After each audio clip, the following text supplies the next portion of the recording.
Qué linda predica, amado pastor José Manuel Sierra. Muchas bendiciones de Bucaramanga, Colombia. Alabo al nombre glorioso de nuestro Señor Jesucristo. Gracias por tu palabra, fiel y verdadera. Sigue bendiciendo a las personas que escuchamos por medio del pastor José Manuel. Gracias por tu mensaje, en el nombre bendito de nuestro Señor Jesucristo.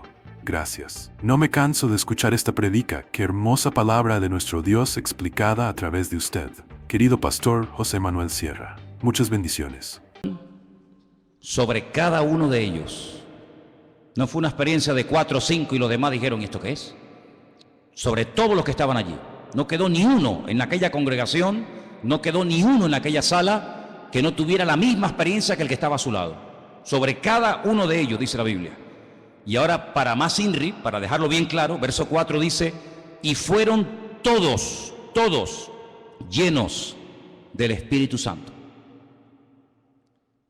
Y a continuación añade algo muy interesante, dice que comenzaron a hablar en otras lenguas, en otros idiomas, según el Espíritu les daba que hablasen. Ya se ha leído esta porción esta tarde, solamente estoy un poquito volviendo a leerla. Pero la fiesta de Pentecostés, para nosotros los cristianos, los que creemos en el Señor Jesucristo como nuestro Mesías, tiene un significado totalmente diferente a lo que en este momento se está celebrando en Israel, en este mismo momento. Ellos creen que 50 días después de haber celebrado la Pascua en Egipto, ellos recibieron en la península del Sinaí las tablas de los 10 mandamientos, la Torá, la ley de Moisés. Y por eso es un día alegre, porque ellos consideran que ese día se celebró una especie de boda entre el Creador y el pueblo de Israel. Y el acta de ese contrato, el certificado de esa unión espiritual entre el Creador y el pueblo, es la Biblia, o parte de la Biblia, como la conocemos, ¿no? El Humash, o el Pentateuco, los primeros 5 libros de la Biblia, que gracias al Señor los tenemos nosotros también, por supuesto, en nuestras Biblias. Y ellos están celebrando hoy el recibimiento, el regalo que Dios les dio 50 días después de salir de la esclavitud en Egipto. Recibieron la Torá, recibieron la ley. Pero aparte de eso, es una fiesta de mucha alegría, porque es la época de la cosecha, Dice la Biblia que de toda labor siempre hay un fruto, hay un resultado. Y en este caso los agricultores están muy contentos porque después de muchos meses de arduo trabajo, por fin pueden recoger su cosecha. Por eso en el templo, cuando existía, que ya no existe, se llevaban ofrendas no tanto de animales, sino de cereales. Se llevaban panes sin levadura, se llevaba el gomer, que era una ofrenda de cereales a la presencia del Señor, como señal de gratitud, dándole gracias al Señor por haber podido recoger un año más la cosecha. Y eso es lo que para ellos representa Pentecostés. La pregunta es, ¿por qué el Señor decidió que en esa fiesta, en ese día, ocurriera lo que acabamos de leer? Bueno, hay varias razones. En primer lugar, porque Él quería que aquello que iba a ocurrir allí, aquel día y en aquel lugar, no pasara desapercibido. Saben que el nacimiento de Cristo para muchos pasó totalmente desapercibido, ¿sí o no? Cuando el Señor Jesucristo nació, la mayoría de la gente ni se enteró. Ni siquiera el rey Herodes, que vivía al lado, en el famoso Herodión, que hoy en día se puede visitar. Magos de Oriente vinieron y le informaron de que el Mesías había nacido, pero si no se lo llegan a decir aquellos magos de Oriente, Herodes ni se entera. Sin embargo, en esta ocasión, el Señor quería que hubiera constancia, que no fuera algo que pasó y, pues yo no me enteré, yo no sabía nada, sino que Él decidió que ese día, que había miles y miles y miles de personas en Jerusalén, porque era obligatorio que si una persona vivía a menos de 30 kilómetros de la ciudad de Jerusalén, tenía obligatoriamente que ir a Jerusalén a celebrar la fiesta de Shavuot o Pentecostés. Ya habían estado en la fiesta de la Pascua, pero claro, hay 50 días entre una fiesta y otra, son muchos días. Y entonces lo que hacía la gente es que se iba y venían otra vez 50 días a celebrar esta fiesta en Jerusalén. Y era una fiesta en la que venían judíos no solamente de la zona, sino incluso de lugares tan distantes como Arabia, la isla de Creta, Capadocia, Ponto, Bitinia, Italia, etc. Y había miles y miles de personas que en aquellos días estaban allí precisamente por esta fiesta. Y lógicamente estas personas que vivían en otras naciones pues habían aprendido y hablaban el idioma que se hablaba en esos lugares. Los judíos que vivían en Arabia hablaban árabe. Las personas que venían de África hablarían los idiomas o los dialectos que en aquel momento se hablaran en África o en cualquier otra parte del Imperio Romano, ¿verdad? Y es interesante porque dice que cuando estas personas tienen esta experiencia, que ahora vamos a ver en qué consiste, y si esta experiencia hoy en día se puede tener o esto es algo que ha desaparecido completamente, ¿verdad? Pues cuando estas personas tuvieron esta experiencia, la señal visible y audible de que habían tenido esta experiencia es que comenzaron a hablar idiomas que la gente que estaba allí entendía. No porque ellos los hubieran aprendido previamente, si no, no hubiera sido nada milagroso. Hubiera simplemente sido pues un momento de aprovechar que, bueno, yo hablo chino y veo a un chino y le hablo en chino, y hay un árabe y tú hablas árabe, pues háblale a él en árabe, y aquel que habla, no sé, griego, pues tú le hablas en griego, porque esos idiomas los conocemos. No, es que allí nadie conocía nada. Ellos no sabían lo que estaban diciendo. Pero sin embargo, los receptores del mensaje, los que estaban allí decían, pero es que yo lo entiendo. Es que yo no entiendo perfectamente lo que está diciendo, porque está hablando en árabe, está hablando en el idioma en el que yo no es que haya nacido, pero es el idioma del país que se habla, el idioma del país del cual yo vengo. Y además lo que dicen son cosas tremendas, hablan las maravillas de Dios. Y dice que fue algo realmente espectacular lo que pasó en aquel día, en aquel lugar. Ya había habido en el Antiguo Testamento una experiencia, vamos a ver, una experiencia parecida, pero con otra connotación, y era cuando el Señor confundió las lenguas de los que pretendían llegar a su presencia, construyendo una enorme torre que llegara a la misma presencia de Dios. ¿Os acordáis? La famosa Torre de Babel. Dice que aquello era imposible pararlo, se habían unido para lo malo, por eso Dios no los pudo destruir. Porque cuando hay unidad, aunque sea para lo malo, Dios respeta el principio de unidad. Por eso pudo destruir Sodoma y Gomorra, por eso pudo destruir, ¿verdad?, a la tierra, a la humanidad durante el diluvio, porque no se unieron. Pero cuando haya unidad, que es un principio bíblico, aunque sea para lo malo, Dios lo tiene que respetar. Entonces Dios lo que hace es que confunde las lenguas, y allí nacen muchos idiomas que hoy en día se hablan, aunque a muchos les cueste creer esto, pues es así. Pero esta experiencia no fue para confundir, fue para aclarar. Aunque hemos leído esta tarde y habéis visto que algunas personas que estaban allí dice que estaban perplejas, otras estaban confundidas y otras simplemente lo que hacían, lo típico: cuando no entiendo algo, me burlo y me río. ¿Qué reacción vas a tener tú? ¿Te vas a reír? ¿Vas a quedar confundido ante esto? ¿O vas a decir, bueno, yo quiero saber más de esto? Porque la pregunta es, la experiencia que esta gente tuvo en el aposento alto de hablar en otras lenguas, de cambiar sus vidas radicalmente, porque hay que ser muy torpe para no darte cuenta que la gente que entró allí salió completamente diferente. Bueno, de hecho te digo, durante los días de espera, ¿a quién le predicaron? ¿Por quién oraron? ¿Qué mensaje compartieron? Ninguno. Es que no se atrevían. Pero es que ellos no tenían un conocimiento adquirido de los años que habían vivido con el Señor. Claro, muchísimo más conocimiento del que nos podemos imaginar. Nosotros contamos cosas de Cristo porque las hemos leído, pero ellos no las leyeron, ellos las vivieron en carne propia. Ellos vieron los milagros, ellos vieron cómo la gente se manifestaba con demonios, ellos lo vieron caminar por encima de las aguas, ellos le vieron crucificado, ellos le vieron resucitado. Ellos no necesitaban leer nada. Ellos eran testigos oculares, presenciales de aquellos acontecimientos que cambiaron el rumbo de la historia. Y entonces, ¿por qué no salían por las calles a contar eso? Porque les faltaba poder. Tenían el conocimiento, pero podríamos decir, para que nos entendamos, los cubanos dirían que les daba pena. ¿Me habéis entendido, no? Tú dices eso en España, dice, ¿pena de qué? Sabéis que los cubanos dicen, me da pena, y nosotros decimos, le daba vergüenza, le daba lache, ¿no? Daba lache. Ellos necesitaban ser capacitados sobrenaturalmente para poder predicar lo que sabían, lo que habían vivido, pero no tenían la autoridad, no tenían el poder, tenían el conocimiento. Pero ¿quién es capaz de ir por las calles de Jerusalén predicando, orando por los enfermos? Ni uno, ni Pedro, el más atrevido, se atrevió a hacerlo. Pero después del día de Pentecostés sí. Hay una transformación en este hombre total y absoluta. Días atrás le daba vergüenza que le dijeran, tú eres uno de ellos. No, que yo. Sí, tú eres uno de ellos. No lo puedes ocultar, no lo puedes disimular. Hablas igual que ellos. Y días más tarde no tiene nadie que decirle, Pedro, ponte de pie, venga, aprovecha, predica, sino que se pone en pie y predica la palabra, y todo lo que predicó no lo tenemos en la Biblia. Quiero decirles que ahora cuando lo leamos, dice que y con otras muchas palabras les hablaba y les testificaba del poder de Dios. ¿Qué les pasó a esta gente? ¿Qué les pasó de pasar de una cobardía total y absoluta a ser los hombres más osados y atrevidos que ni bajo tortura se callaban?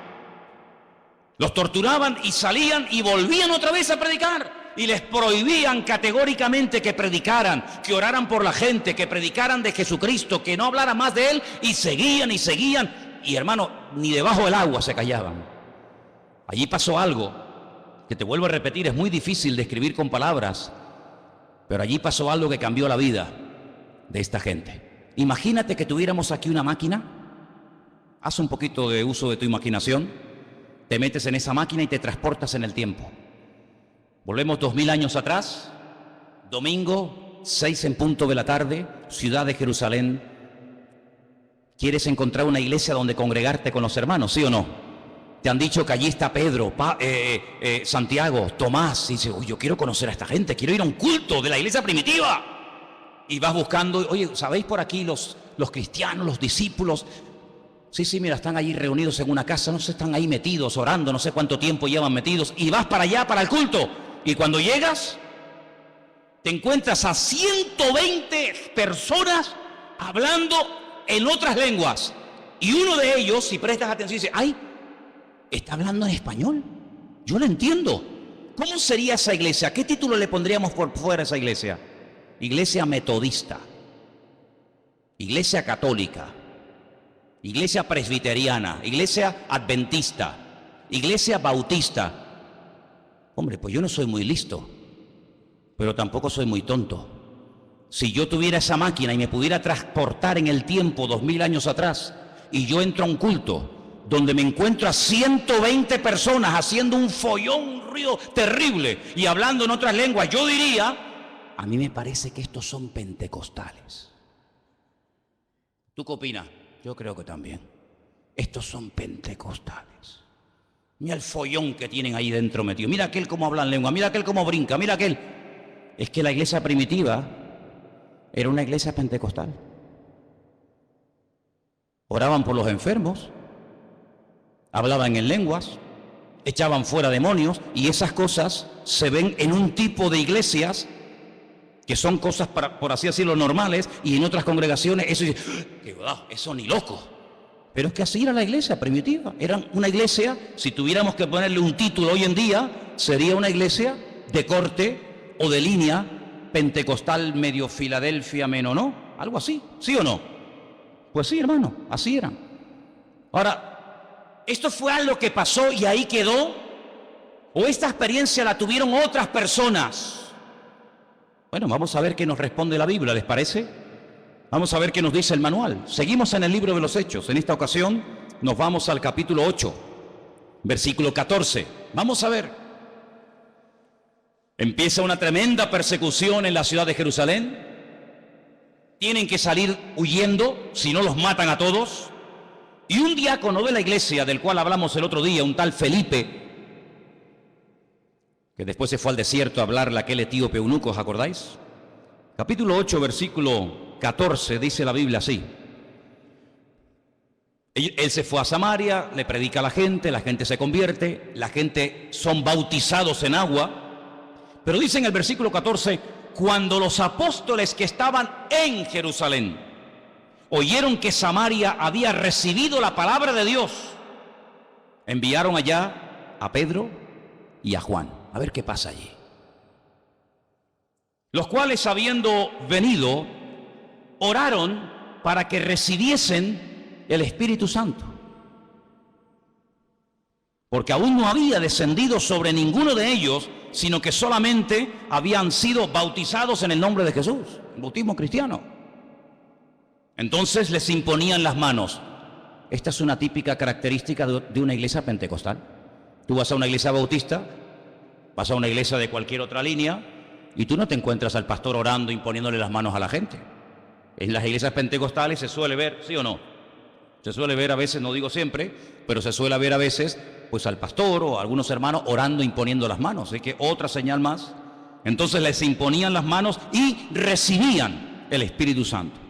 Cuando vio Simón, no cuando se lo imaginó, cuando lo vio, algo tuvo que ver Simón, el mago, que le impactó. Dice, cuando vio Simón que por la imposición de las manos de los apóstoles recibían el Espíritu Santo, les ofreció dinero. Si algo pasaba cuando esta gente imponía las manos sobre los recién convertidos, que a Simón le impactó tanto que dijo, oye, si yo te doy dinero, ¿me das ese don a mí también? Yo puedo tener la capacidad de impartir, como dice aquí, el Espíritu a la gente por imposición de manos. Y Pedro, ya sabéis lo que le dijo, mira, tu dinero perezca contigo, etcétera, etcétera. Luego, no solamente en Jerusalén la gente tuvo aquella experiencia, sino que se van los apóstoles, en este caso Pedro y Juan, a Samaria para orar, imponerle las manos a los que ya son convertidos y bautizados. ¿Para qué? Para que reciban lo mismo, la misma experiencia que ellos habían tenido en el día de Pentecostés. Algunos dirán, sí, pero aquí no dice nada de hablar en lengua. Sí, tienes razón. Pero algo tuvo que ver Simón el mago, que le impactó tanto, que dijo, yo quiero también tener esa capacidad y ese poder de impartir esta experiencia a los recién convertidos. Pero hay más pasajes, por supuesto.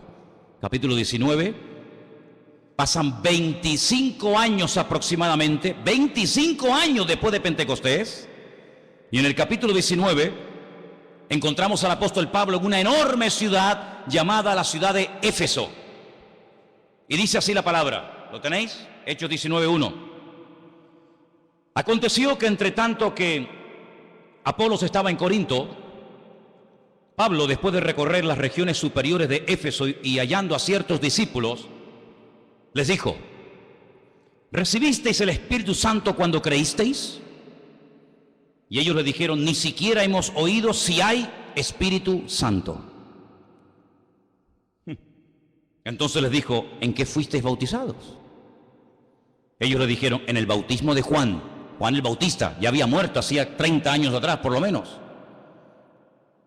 Dijo Pablo, Juan bautizó con bautismo de arrepentimiento, diciéndole al pueblo que creyesen en aquel que vendría después de él, esto es, en el Señor Jesucristo, en el Mesías. Cuando oyeron esto, fueron bautizados en el nombre del Señor Jesús, y habiéndole impuesto las manos, vino sobre ellos el Espíritu Santo, y otra vez, 25 años después del día de Pentecostés, se vuelve a repetir la misma experiencia. Al imponerle las manos, dice, hablaban en lenguas y además añade, profetizaban. Luego, no fue una experiencia aislada del día de Pentecostés y allí quedó y ya está, pasó a la historia, como, no sé, cuando se abrió el mar muerto. ¿Se ha vuelto a abrir otro mar alguna vez? Pues no. ¿Cuántas veces caminó el Señor por encima de las aguas? Una vez. ¿Cuántas veces murió? Una vez. ¿Cuántas veces resucitó? Una vez. Pero ¿cuántas veces en la Biblia ocurre esta experiencia repetitiva? Unas cuantas. Para dar a entender de que no es una experiencia que tuvieron allí 120 personas en el día de Pentecostés, sino es algo que a lo largo de la historia, en otras ciudades, en otros tiempos, bajo otros ministerios, también la gente tenía. Vamos a ir, 1 Corintios capítulo 14.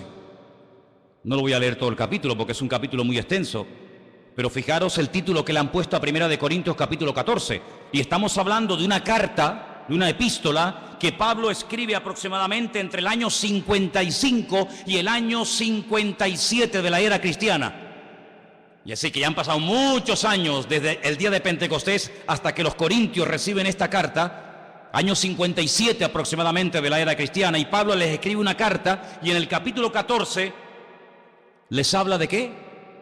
Del hablar en lenguas.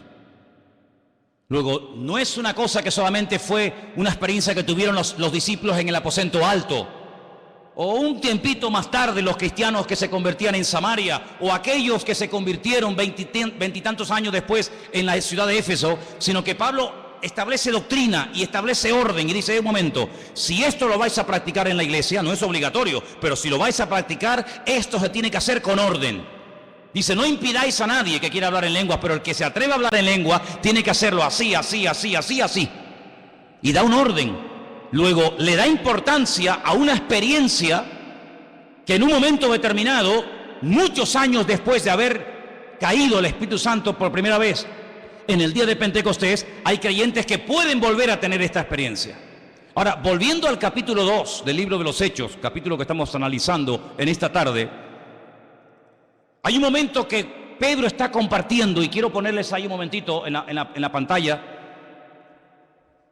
unos apuntes para que veáis las 4 palabras diferentes que aparecen en el libro de los Hechos, que son 4 tipos diferentes de predicación. La palabra querigma aparece en el libro de los Hechos y hace referencia a una proclamación pública. ¿Qué es un querigma? Es cuando un vocero, cuando una persona se ponía en pie y daba un mensaje. En este caso el mensaje del Evangelio, se sobreentiende, ¿vale? Entonces no es un mensaje que lo damos así privadamente en una habitación donde nadie nos escucha, no es una conversación, un estudio bíblico entre 3 o 4 hermanos a puertas cerradas, sino que es un mensaje que se proclama a los 4 vientos, para que todo el mundo lo oiga. Eso es un querigma. La proclamación pública de un mensaje, en este caso del mensaje del Evangelio. Luego aparece otra palabra también, que es la palabra didaje, que es una proclamación, pero más que una predicación, es una enseñanza. Cuando se daba una enseñanza sobre un tema concreto, eso se llamaba didaje. Luego hay otra palabra que también aparece en el libro de los Hechos, y es la palabra paraclesis, que es una exhortación. Cuando se exhortaba en una predicación a alguien a hacer algo o a no hacer algo, se utilizaba otra palabra. Pero también aparece la palabra homilía, una palabra que ya es más conocida que las anteriores, ¿no? Es el desarrollo progresivo de un tema. Cuando se da un tema, se desarrolla progresivamente, punto número 1, punto número 2, de la A vamos a la B, de la B vamos a la C, pues eso era una homilía. Si ustedes estudian y analizan el mensaje que el apóstol Pedro da en el día de Pentecostés, hay esas 4 características. Hay una proclamación, hay una enseñanza, hay un desarrollo de un tema, pero curiosamente añade algo que es muy típico en el libro de los Hechos, y es advertir a la audiencia de que como no cambien, como no hagan caso, como no se arrepientan, van a sufrir unas severas consecuencias. Dicen que por ahí a veces hay gente cuando le dices algo y dice, ¿me estás amenazando? Tú lo has dicho alguna vez, ¿verdad? ¿A que sí? A mí no me amenaces, ¿eh? Bueno, pues en la Biblia hay muchas amenazas, muchas advertencias, diciendo, si no os arrepentís, todos pereceréis. Si eso no es una advertencia, que baje Dios y lo vea. Bueno, pues el apóstol Pedro se levanta, públicamente comienza a dar un mensaje tremendo. Y fíjase, hay un momento en el versículo 38 donde él dice a la audiencia que está allí, arrepentíos y bautícese cada uno de vosotros. Allí estaban los sacerdotes, allí estaban varones piadosos, dice la lectura que hemos leído esta tarde, varones piadosos que habían venido de todas las naciones de la tierra. Y este pescador de Galilea, que no es un religioso, que no es un escriba, que no es un fariseo, les dice, arrepiéntanse, arrepiéntanse. Sois capaces de venir de Creta, de Panfilia, de Ponto, de Bitinia, de Italia, de África, de todas partes del mundo aquí, a cumplir con una serie de sacrificios y con una cuestión, digamos, de tipo religiosa, pero yo lo que os digo es que os tenéis que arrepentir. No podéis volver a vuestro país, no podéis volver otra vez a vuestras regiones donde estáis trabajando o haciendo lo que sea, si no os arrepentís. Si no se bautizan, hoy tiene que haber aquí un cambio. Y los confronta, los confronta de una manera tremenda. Y en el verso 39 les dice, porque para vosotros es la promesa. Esa promesa que es la que reciben en el día de Pentecostés, la promesa que Dios había hecho a Israel. En Joel capítulo 2 dice, para vosotros es la promesa. Para vuestros hijos, para todos los que están lejos, para cuantos el Señor nuestro Dios llamare. Y ahí entramos todos, no estábamos allí, no somos la generación de los tiempos apostólicos, no somos la generación que se levantó después de ellos, pero somos aquellos creyentes, formamos parte de uno de los eslabones de la gran cadena, ¿verdad?, del crecimiento y desarrollo del Evangelio por toda la faz de la tierra, a todos cuantos nuestro Dios el Señor llamare, para ti también es la promesa. Es decir, nosotros necesitamos hoy en día, como pueblo de Dios, más que nunca, ser renovados. No vivir de las glorias del pasado, sino que permanentemente, constantemente renovarnos en las cosas del Señor. ¿Cuántos dicen amén? Hoy yo les contaba a los hermanos, la famosa empresa Kodak. Muchos de los que ya tienen una edad, tal vez saben mejor de lo que estoy hablando que otros más jovencitos. ¿Quién no conoce la Kodak? Las cámaras Kodak, los rollos de... Esa empresa se fue al garete, se hundió. Tenía más de 150.000 empleados. Una multinacional tremenda, en todo el mundo se sabía quién era la Kodak. Desapareció. ¿Sabéis por qué? Porque cuando entró la fotografía digital, ellos no quisieron renovarse y dijeron, esto no tiene futuro. Nosotros seguiremos con la fotografía típica, la de toda la vida. La fotografía la ponemos en el álbum y cuando vienen los niños, el abuelo, la abuela, el papá, la mamá, pues le enseñamos la fotografía. No se quisieron renovar, no se quisieron adaptar a los tiempos. Queremos la fotografía, la típica, la de papel, o la de blanco y negro o la de en color, pero eso de fotografía digital, cámara de fotos sin carrete. Pero ¿cómo puede ser una cámara de fotos sin carrete? ¿Cómo puede ser eso? No aceptamos esos cambios. Se hundieron. Se hundieron. Y luego hubo otras empresas mucho más pequeñas. Hubo una empresa que se dedicaba a la fotografía que tenía 13 empleados en comparación con la Kodak, que tenía en aquellos años más de 150.000 empleados. Esa compañía a los pocos años se renovó, se transformó su maquinaria, se abrieron a los cambios y a los pocos años la vendieron en más de $1.000 millones. Una empresa con 3 empleados se abrió al cambio, se adaptó a los tiempos y la vendieron con el paso del tiempo, la patente, en más de $1.000 millones. ¿Qué te parece, hermano? La Biblia nos habla de renovación. Y necesitamos todos los que estamos aquí en esta noche una renovación espiritual en todas y cada una de las áreas de nuestra vida. ¿Cuántos dicen amén? Renovarnos en nuestra vida de oración. Renovarnos en nuestro compromiso con el Señor. Renovarnos o morir. No nos podemos quedar parados, anclados, viviendo de experiencias pasadas, sino renovarnos cada día, permanentemente, como el aceite a un coche. Por cierto, saben que los coches llevan aceite, ¿verdad? Ah, no sabía, pues sí, hermana. Perdón, y hermano también, no quiero que se... Los coches llevan aceite. Pero no dura toda la vida, Sí, póngame aceite esa que dura 20.000 kilómetros. Bueno, pero cuando se cumplan los 20.000 kilómetros tendrás que renovarla.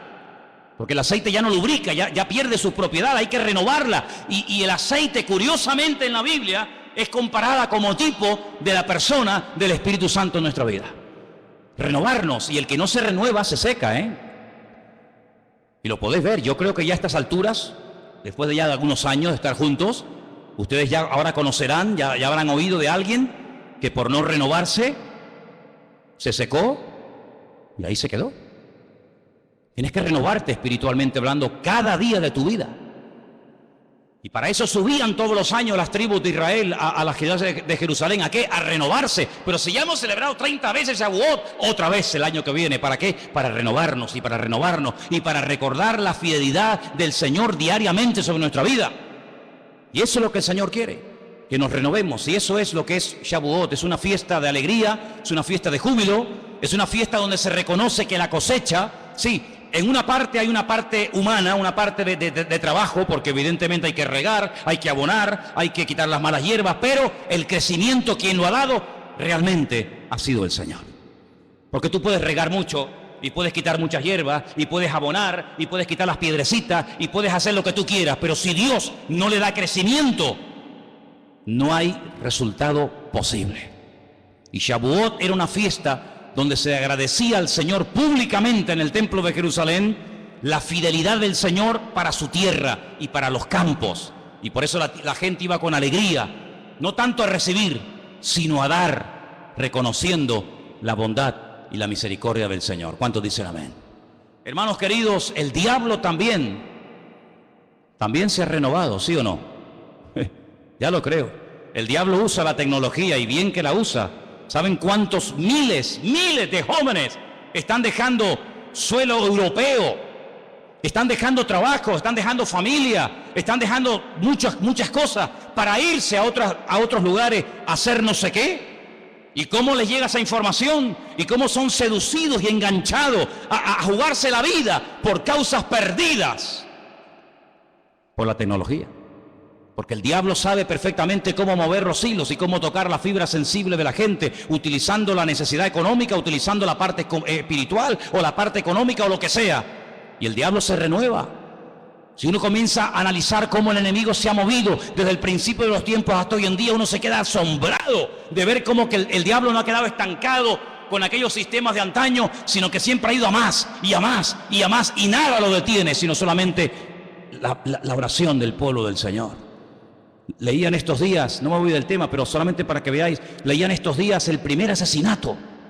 La primera persona que muere en la humanidad, ¿quién fue? Abel. ¿Quién lo mató? Su hermano. No murió de un infarto, no murió de mayor, no murió en un accidente, sino que lo asesinaron, lo mató, su propio hermano. Increíble. Salgamos al campo a dar un paseo, su hermano se levanta contra él por celos, por envidia, por lo que fuera, y lo mata. Menos mal que no mató al otro, quedaba otro, quedó Set. Pero tiempo más tarde ese espíritu de muerte, ¿qué es lo que hace Faraón? Ya no quiere uno, ahora todos. Y selecciona. No, las mujeres y las niñas no me interesa. Quiero que maten a todos los niños. Fíjate, de Caín, que se conformó con matar a uno, ahora Faraón quiere matar a más. En este caso a los niños. Pero tiempo más tarde, el diablo dice, no, también las mujeres, también las niñas. Y pone en el corazón de aquel perverso Amán, libro de Esther, la exterminación total y absoluta de hombres, mujeres, ancianos, niños, todos los que sea, ¿verdad? Porque el diablo siempre va más. Empezó por uno, después por un poquito más y después un poquito más. Y si no fuera por la oración de la iglesia, si no fuera por la misericordia y por la mano poderosa de nuestro Dios, nos destruía a todos. Dice la Biblia que si aquellos días Dios no los acorta, nadie sería capaz de salvarse. Mas por causa de los escogidos, el Señor acortará los últimos tiempos. Y pregunta el Señor, ¿hallará fe el Hijo del Hombre cuando venga a la tierra? ¿Hallará fe? No cánticos y aplausos, sino ¿hallará fe? ¿Qué te parece? El diablo siempre quiere hurtar, matar y destruir. No le importa utilizar cualquier tipo de sistema, si es la guerra, si es la política, si es la religión, si es internet, lo que sea. Pero él va por todas. Él tiene claro cuáles son sus objetivos. Y el Señor lo tiene frenado. El Señor lo tiene ahí parado. ¿Verdad? Pero amados hermanos, cuando vamos al día de Pentecostés encontramos que los que esperaron fueron premiados y fueron bendecidos. ¿Cuántos dicen amén? Merece la pena esperar en Dios. Díselo al que está a tu lado. Merece la pena esperar en el Señor. Merece la pena. Un día, otro día, y otro día, y otro día, y no pasa nada. Y tú sientes algo, yo no siento nada. Y tú ¿qué tal? Yo no veo nada. Pues vamos a orar más, sí, pero hermano, vamos a orar más. Y otro día, y un día se iban 10, y otro día se iban 8, y otro día se iba la familia tal y la familia cual, y otro día no sé qué, y aquello cada vez iba a menos. Y de 500 pasaron a 120. Eso dice la Biblia. Pablo dice que cuando el Señor resucitó, ¡pum!, se apareció a 500 hermanos a la vez. Y Pablo dice en 1 Corintios 15, y muchos de esos hermanos, muchos de esos testigos oculares aún viven. Seguramente Pablo se entrevistó y habló con ellos. Oye, ¿tú lo viste? ¿Y cómo fue? ¿Y dónde fue? ¿Y a qué hora? ¿Y qué aspecto tenía? ¿Seguro? Seguro que sí. Bueno, pues esos 500 hermanos oyeron la orden del Señor: id a Jerusalén y esperad la promesa del Padre, y se van.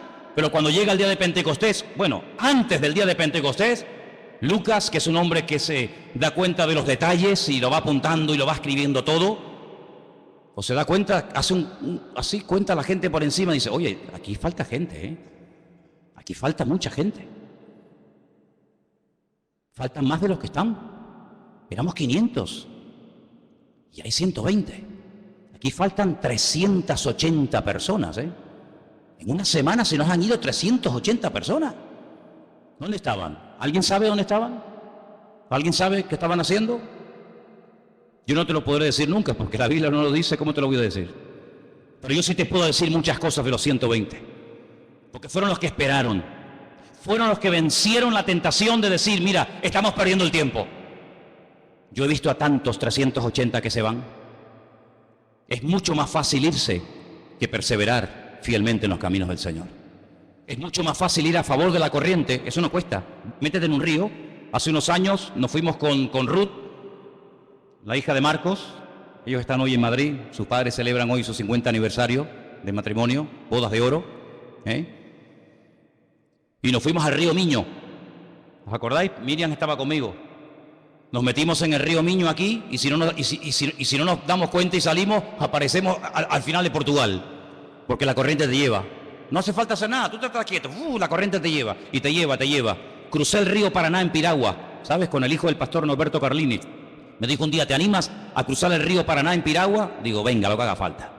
Dice, pero tenemos que llegar allí, pero no podemos ir desde aquí hasta allí, sino tenemos que lanzarnos allá arriba para que la corriente nos vaya bajando y al final lleguemos allí. Porque como salgas de aquí, para ir enfrente, al final terminamos en Paraguay, en vez de en la otra orilla del río. Porque la corriente te lleva. Amigo, nadar a favor de corriente no cuesta nada, te dejas llevar. Lo que cuesta es ir en contra de la corriente. Porque tú dices, bueno, voy contra corriente, pero voy a descansar un poquito, voy a pararme. No puedes, porque en el momento en el que te paras, retrocedes todo lo que has avanzado. Pero a eso nos ha llamado el Señor, a ir en contra de la corriente de este mundo. El apóstol Pedro dice, a ellos les sorprende, a ellos que antes nos conocían, a ellos con los que antes hacíamos lo que hacíamos, a ellos les sorprende que no sigáis con ellos a favor de la corriente. Les sorprende, ¿pero qué te ha pasado? ¿Estás loco? Pero sin embargo yo les digo a todos ustedes en esta tarde y sobre todo a los jóvenes y a los que están luchando por salir de la basura, les digo, lucha contra corriente porque merece la pena ir en contra de la corriente. Porque, amados hermanos, cuando alguien va a favor de la corriente, el cuerpo a veces murió y ni lo encuentran, se lo llevó. Pero cuando alguien lucha en contra de la corriente, siempre llega a su objetivo y esa persona es premiada y galardonada, dice la palabra de Dios. Como el salmón, qué ejemplo tremendo, ese pez, que aquí en España, gracias al Señor, tenemos mucho, en Asturias. ¿Hay algún asturiano aquí? ¿No hay ningún asturiano? Los ríos, ahí en Asturias, el primero, el campano, el primero que se pesca, eso vale un dineral, lo mandan a Madrid y allí lo comen, ¿verdad? Ese pez lucha contra corriente un día, otro día se golpea la roca, a veces el río le han quitado el curso, ahora ve por ahí, ahora va por allá, han levantado una pared, pero el salmón lucha, pelea y llega agotado, llega reventado. Y al final cuando llega, muere. Tanta lucha vaya a morir. Nosotros somos exactamente igual, con la diferencia de que en vez de luchar y luchar y luchar para ir a morir, luchamos para ir a vivir eternamente en la presencia de nuestro Dios por los siglos de los siglos. Amén, aleluya, gloria a Dios, gloria a Dios, amén, amén. Sigue peleando, sigue remando, no te pares, no te pares, porque como te pares te lleva la corriente, amigo. ¿No hay un refrán que habla del camarón? ¿Cómo es? Camarón, camarón, que se duerme se lo lleva la corriente. Dile que te duerma. Camarón, camarón. Camarón, camarón, no te duermas que te lleva la corriente. Así le pasó al camarón de la isla. Yo creo que fui el último pastor que oré por el camarón de la isla. En una campaña que teníamos allí ¿en dónde era? En la base militar esta donde está la americana. ¿Cómo está? En Rota. Estábamos allí una tarde y entró una muchacha llamada La Chispa, o Chispa. Me dice, hermano, vengo con mi marido, ¿puedes orar por él? Y ahí lo trajeron al pobre camarón en una silla de ruedas. Digo, pues este es el camarón, ¿cómo estará el gambón? Venía destrozado el hombre. Y oré por él. Y bueno, cuando le pregunté, le dije, ¿quieres que ore por ti? Y me dice, estoy podrido. Un hombre que tuvo el mundo en la mano. Un hombre que era para mucha gente, perdonen, un dios. Sin embargo, murió destrozado, ¿verdad? Porque camarón, camarón, si te quedas dormido te lleva la corriente. Pero por eso dice la Biblia, despiértate, despiértate tú que duermes y te alumbrará Cristo Jesús. Porque es fácil acomodarse. Es verdad, hermano, ¿sí o no? Es fácil acomodarse. Es fácil decir, bueno, yo ya he luchado, yo ya he peleado, yo ya he hecho tanto, yo he hecho no sé qué. Vamos ahora a bajar un poco el pistón, ahora vamos a darle paso a la juventud, ahora vamos a descansar un poco, a vivir de la gloria. Que eso en el reino no existe. Que eso en el Señor no existe. Que en el Señor, en el momento en el que baja la guardia y dice, ya no puedo más, estoy cansado, y dice, sí, fuera, venga, ahora unjo a otro. ¿No le pasó eso a Elías? Cuidado como oras. Es mejor que no ores en tu tiempo de desánimo que orar tonterías que Dios te toma la palabra y te quita de en medio. Señor, estoy solo. Todo el mundo adorando a Baal. Nadie te honra, nadie te obedece. Y el Señor dice, sí, no me digas. Tú no sabías que hay 7,000 que no han doblado su rodilla ante Baal. Ah, pues no lo sabía. Es que no te hace falta saberlo. A ti no te importa si estás tú solo, si son 5.000 o son 4 millones. Tú haz tu obra y punto, y olvídate de los demás. Pero te digo que hay 7.000 que no han doblado su rodilla ante Baal y le dice: Señor, yo ya no puedo más, quítame la vida. Y el Señor dice: sí, vale, pues vete a ungir a otro.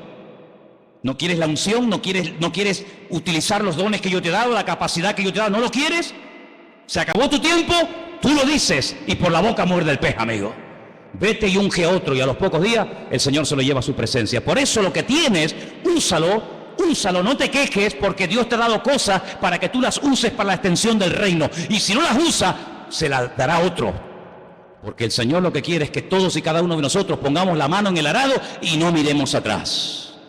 El apóstol Pedro se levanta ese día, y quiero leer unos versículos más antes de terminar. Pedro se levanta, llama a la gente al arrepentimiento, y dice la Biblia, versículo 41, así que los que recibieron su palabra fueron bautizados.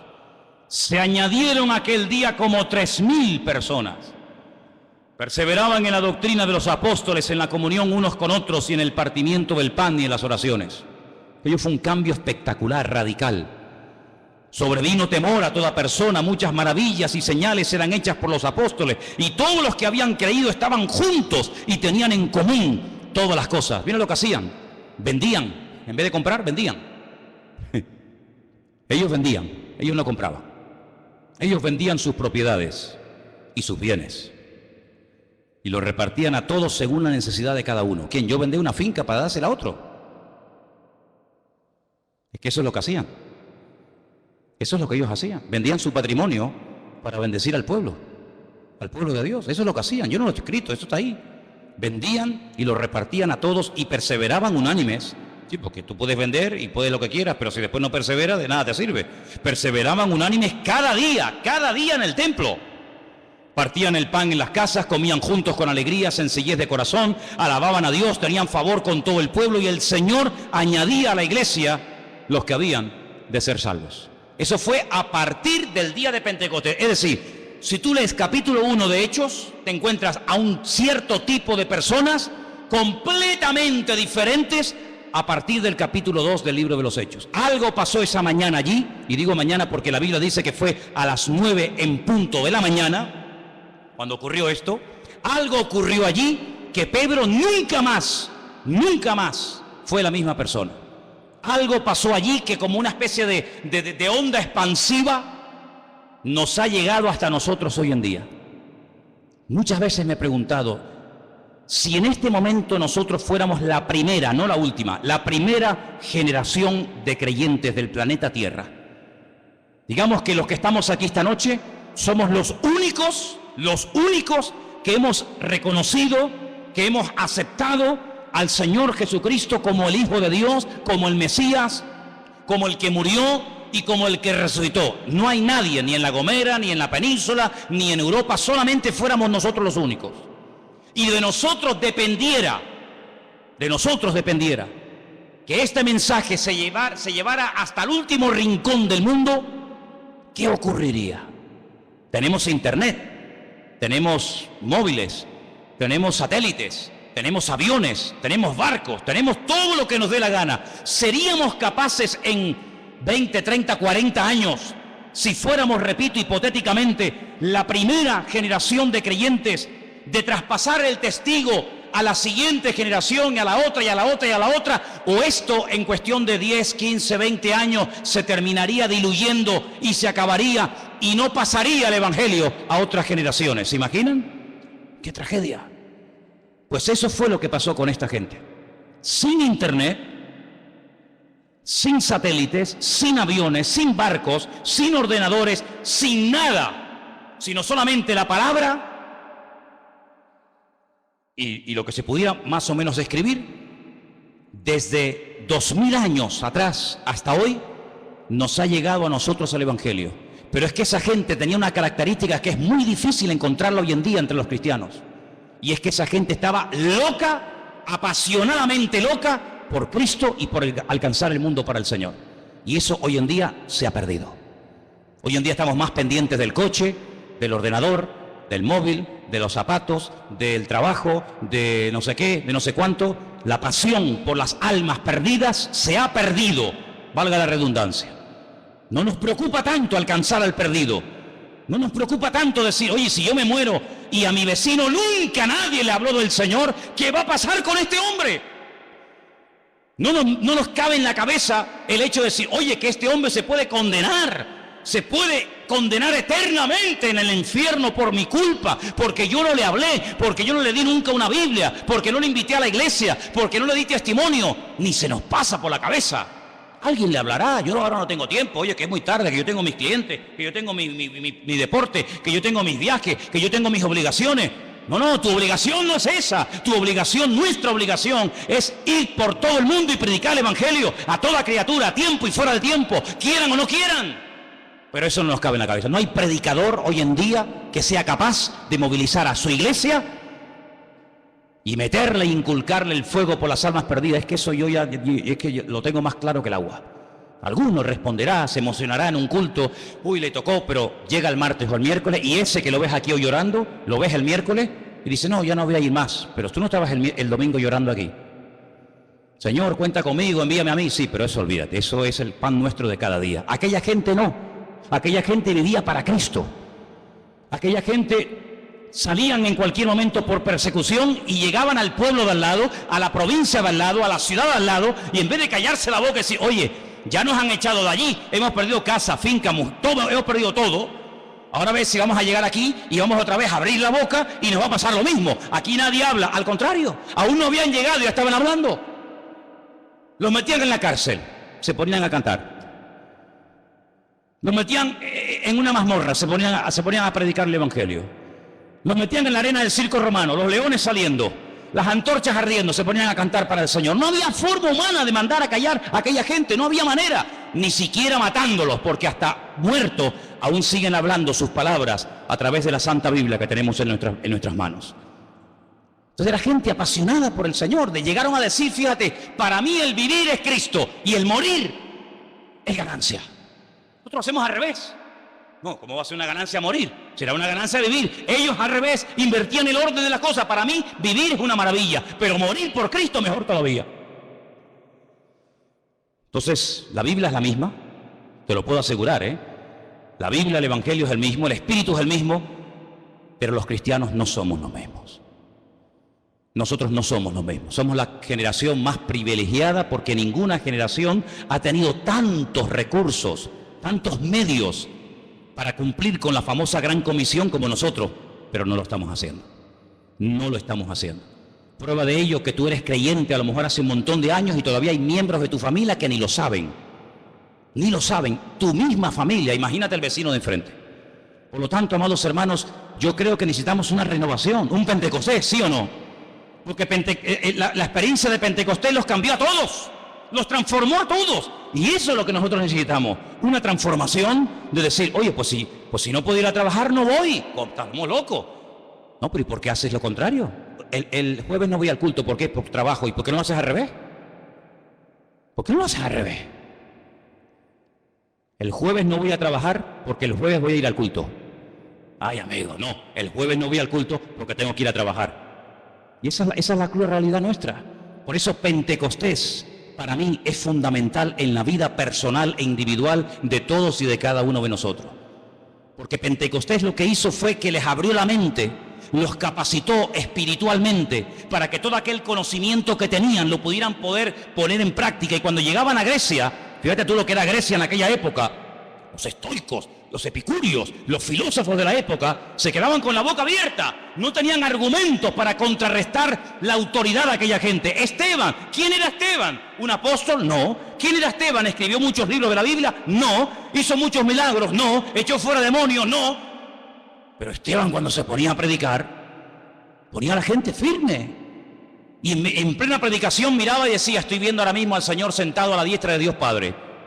Y le miraba en la cara y era una persona diferente y era capaz de estar muriendo a pedradas, pero él no se quejaba, sino decía, Padre, perdónalos porque no saben lo que están haciendo. Al contrario, me están haciendo un favor, me están matando y inmediatamente me voy contigo.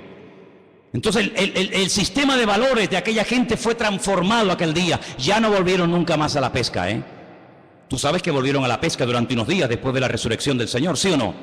El Señor resucita y se tiene que ir a Galilea a buscarlos. Sí, pronto voy yo a ir a buscar a Pedro a Galilea. me niegas, me dejas más solo que la una. Te vas otra vez a la pesca y te voy hoy a buscar a Galilea. Mira, hijo, te quedas en Galilea con tu barca, con tu madre, con lo que tú quieras, pero yo no te voy a buscar. Allí va el Señor a buscarlo. Pedro, ¿has pescado algo? Pues no. Toda la noche lo he intentado, pero no he cogido nada. ¿Te puedo hacer una pregunta, Pedro? Sí, Señor, dime. ¿Tú me amas a mí? Sí. ¿Ah, sí? ¿Y qué haces aquí? ¿Tú amas al Señor? ¿Sí?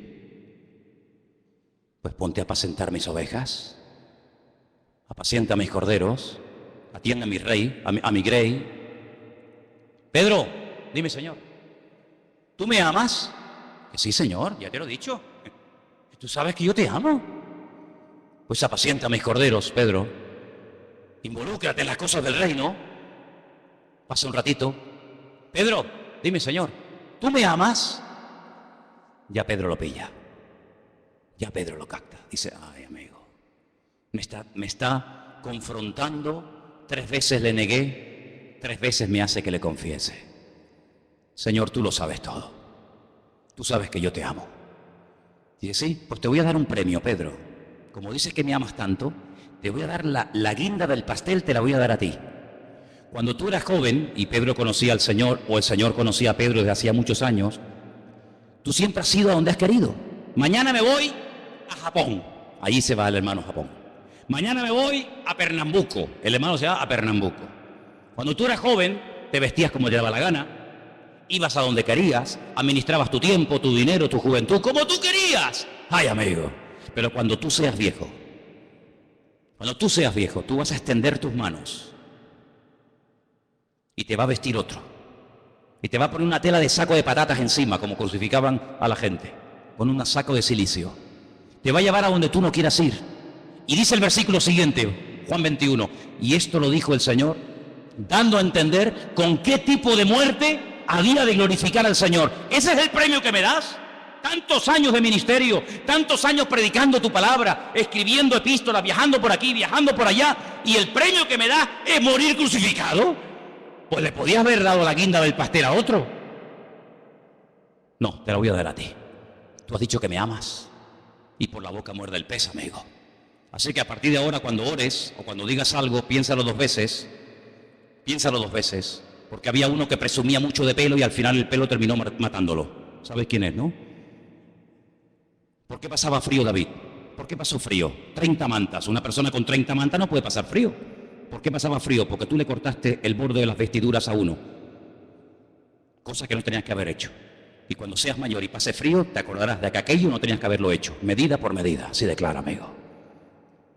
Entonces, amados hermanos, ¿cómo iba Pedro a morir crucificado por Cristo si no fue capaz de confesarlo delante de una criada? Va ahora a morir por Cristo. Si en vida no fue capaz de dar su vida por Él, ahora que está solo sin el Señor, aparentemente va a dar su vida. Imposible. Lo que es imposible para el hombre es posible para Dios. ¿Cómo fue capaz Pedro en Roma de morir crucificado con la cabeza para abajo? Porque te voy a decir una cosa, si lees como los síntomas de una persona que muere crucificada son impresionantes, pero si lees los síntomas de cómo muere una persona crucificada con la cabeza para abajo y los pies para arriba, es horrible, no te puedes ni imaginar. Se le salen las tripas por la boca. Es una muerte espantosa. Pero así murió el apóstol Pedro. ¿De dónde iba a sacar fuerzas ese hombre? Si simplemente era decir, sí, yo soy de él, ¿y qué? Si no fue capaz de hacer eso, va a morir por Cristo. Pentecostés lo capacitó. La unción del Señor, la fortaleza del Señor fue tan espectacular que fue capaz no solamente de vivir, sino de morir por el Señor. Y estamos llegando a un tiempo en la historia de la humanidad en el que muchos cristianos ya están pagando un altísimo precio por el hecho de ir así por la vida. Como tú vienes a la iglesia con una Biblia debajo del brazo, o por el hecho de llamarte cristiano, ya hay muchos hermanos nuestros que lo están crucificando, decapitando, quemando, torturando, etcétera, etcétera. Por lo tanto, amados hermanos, necesitamos como nunca antes, como pueblo de Dios, una renovación espiritual para que demos la talla en estos tiempos finales antes de que Él venga a buscarnos. Amén, hermanos. Ahí donde estás, cierra tus ojos en esta tarde. Este no es un mensaje para buscar votos. Yo no busco votos ni aplausos, no me hacen falta. A otros sí. Otros sí necesitan votos y aplausos cuando predican o cuando dan discursos. Yo no hablo para que, ¡ay, qué bonito! Mañana voto sí. Dame la papeleta que mañana te voto. No. Este mensaje es para hacerte recapacitar y para que busques de verdad, de corazón al Señor. Y te digo categóricamente, con la Biblia en la mano, sin el poder del Espíritu Santo, es totalmente imposible poder vivir una vida en victoria. Totalmente imposible. Dice la palabra del Señor, escucha bien estos versículos.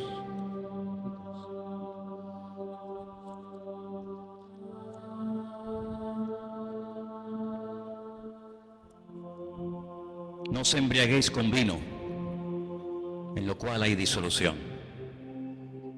Antes bien, sed llenos del Espíritu, hablando entre vosotros con salmos, con himnos y cánticos espirituales, cantando y alabando al Señor en vuestros corazones, dando siempre gracias por todo al Dios y Padre en el nombre de nuestro Señor Jesucristo.